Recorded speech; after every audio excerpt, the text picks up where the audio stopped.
Ճիշտ է։ Նորից կրկնենք մենք նաև Արցախյան ողբերգությունը ապրեցինք։ Ես կարծում եմ, որ մեր պատմության ամենախորհուրդ ողբերգություններից մեկը։ Բայց մենք սկսեցինք ճիշտ մտածել։ Սկսեցինք մտածել որպես աշխարհաքաղաքական մարմին, որպես հասարակական մարմին, որպես քաղաքական մարմին։ Ընդհանրապես մեր պատմությունը, հայ ժողովրդի պատմությունը երբեք ժամանակ չի ունեցել քննական պատմություն լինելու, իսկ պատմությունը ինքը քննական գիտություն է։ Մենք կամ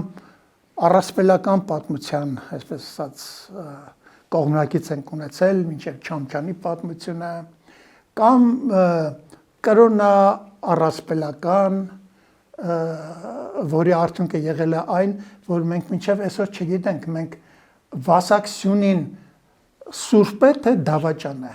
Ես մի 10 օր առաջ գրախանութում մի գիրք տեսա, մեծն Վասակ Սյունին։ Այս խեղճ ժողովուրդը գժվել է, ինքը 200 տարի, 300 տարի լսել է, որ դա դավաճան է։ Հիմա էլ գնում է գրախանութում տեսնում է մի գիրք մեծն Վասակ Սյունին։ Ես կարծում եմ եւ նա է առասպելականացված, եւ սա է առասպելականացված։